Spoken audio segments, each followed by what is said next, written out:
Well, good morning and welcome back to Your Retirement Playbook. Happy to have you along. The theme for today's show is retirement roadblocks.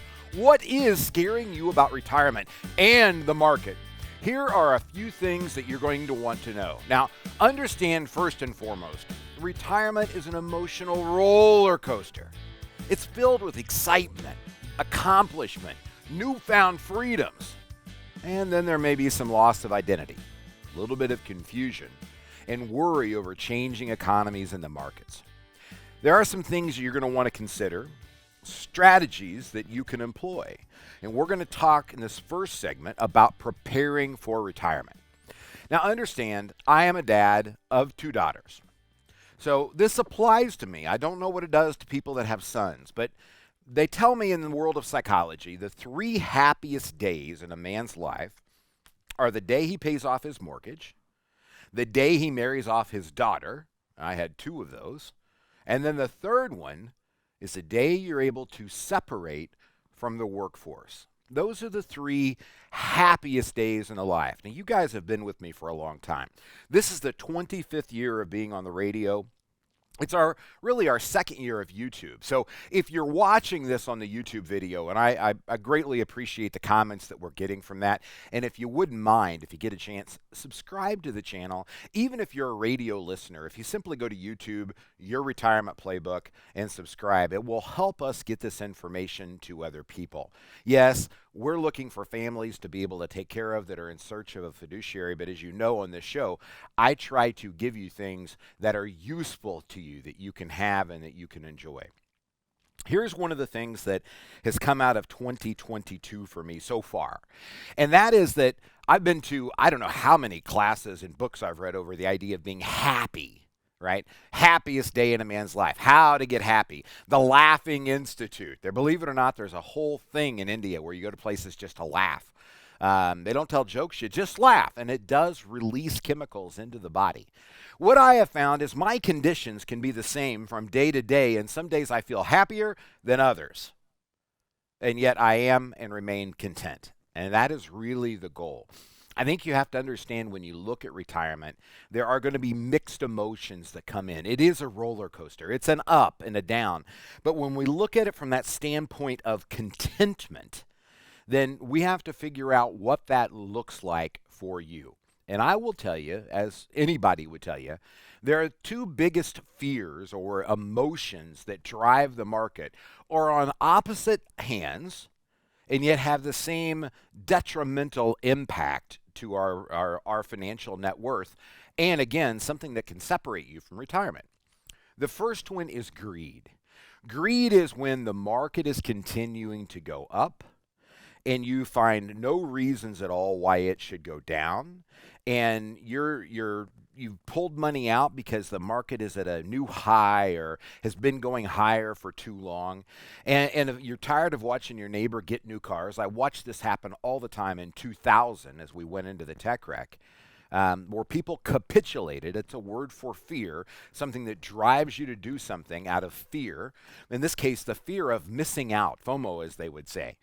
And people would jump into the market for fear that they would miss another continuing rise that was going up.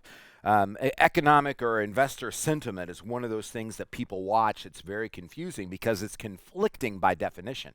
By definition, we want to feel good, but I will tell you the market will perform better the worse people feel. Why is that? Well, it's because most of the people not taking the time to watch this video or listen to this program are either all in the market or they're all out of the market. So if you feel good and you've had that emotion of greed and you put all the money in the market that you can, all you're doing is looking for more good news to go, yay, rah. But the reality is so's your neighbor. And the only thing that can happen is you can pull money from the market when that attitude changes. And that's why investment sentiment is really a contradictory indicator. When we see everybody happy, the only thing that can really happen is bad. So I would tell you individually to search for contentment and try to pay attention to not letting greed get too far ahead. I watched very, very bright people in 2000, honestly, were extrapolating how long it was going to be until they were not just millionaires, but had 10 million or more. You don't want to do that to yourself. Now, the other side, which we're experiencing here in the middle of 2022, is fear. It's the fear of that money going away, of being lost, and getting out, not knowing what's to go on. Now, again, thinking about the investment sentiment being a contradictory indicator, here's what I know after being in this industry for 35 years. We make a lot of money off of people who don't have professional guidance and insight. Because anytime you get into a market, it requires two things. You've got to know when to buy, and you've also got to know when to sell. You miss either one, and you're in trouble. So we had people who were in cash from 2008 who finally got back into the market in 2021 who are now going, what did I do wrong? Well, what you did wrong was you got out in 2008, but you didn't have a plan to get back in. And remember, if you get out based on fear, the only time you're going to get back in is a period of time that actually feels worse than this. How in the world would that be possible? Right? That's the only way. If you're going to let fear drive it, that's the only way to really allow that to transpire, is it to be driven by that emotion. We've got to be content in a strategy, understanding sometimes we're going to be happier than others, sometimes we're going to be more disappointed than others, but we've got to be content with a strategy that we adjust as times dictate. Adjust does not mean all in or all out. I think there's a third fear, though psychiatrists don't talk about it as much, but it's the fear of expectation. The people that come in and have all of these Excel spreadsheets that have been created by financial advisors or planners that says, in year 2022, and they did this 5 years ago, you'll have X amount of dollars. And sure enough, it is more or less. Right? It is more or less. But we had an expectation. If it's more, we're happy. And you actually see people spend the money they wouldn't have spent more before based on some silly projection. That makes no sense to me. Or they spend less because they have fear because they didn't meet their expectation. But that expectation is another word. Now, I want to remind you that markets and economies are two entirely different beasts, and it's critical to understand that. They are really two separate things. So when we're looking at an economy and trying to figure out what's going on, that's where a lot of the news cycle comes from that people hear that get the logical component of the Federal Reserve raising rates, inflation where it is, the casual observation at the gas station of $5 plus gasoline. That's economic. But when we talk about the markets, for most people, there's not a real understanding of a market. There's just a revealing of a statement that says, oof, what happened? This is a whole lot less than what it was a month before. And people really, really begin to get into trouble over those emotional movements that transpire simply because of what a statement value happens to say. So let's recap real quick. Leaving the workforce is an important part of your life. It is going to happen. I have no intentions of quote unquote retiring or leaving. I will do this as long as God allows me to do it. And I'm competent enough to do it. But the challenge is there will be a day when my body or my mind or my voice, something gives out, and I'm simply incapable. And when that occurs, I have to be emotionally prepared for that separation of service, if you will. I know there will be some excitement, especially for the people that are now taking the role and taking charge. I hope I have a sense of accomplishment and I didn't stick around too long not to understand that I did something of value. And there will be freedom. I don't get to record this radio show anymore, or this podcast, or this YouTube video, depending on how it is you get it. But part of my identity, and I think we all have to recognize this when we retire, part of my identity is I have done this since I was 21. It's all I know. It is who I am. And that identity will suddenly be gone the day that I can't do it again. Now, you need to recognize, and this seems to be more prevalent in males than it is in females, but you need to understand when you separate from the workforce, there will be that emotional loss. Well, what does that do? Well, it goes back to part of what I talked about in the show earlier. It exacerbates emotions. It makes us more prone to greed or to fear. We try to find something else that was an adrenaline driver if you loved your job.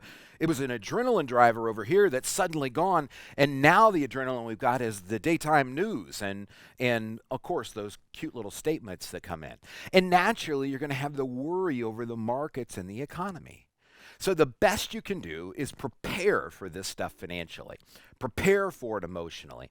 Understand what's going on. We try to give people a retirement practice year at the Financial Enhancement Group where people come in and we sit down, we talk about a budget, and I know you probably either don't have a budget or have a better budget than I even have for the company. I mean that seriously. I've seen both sides.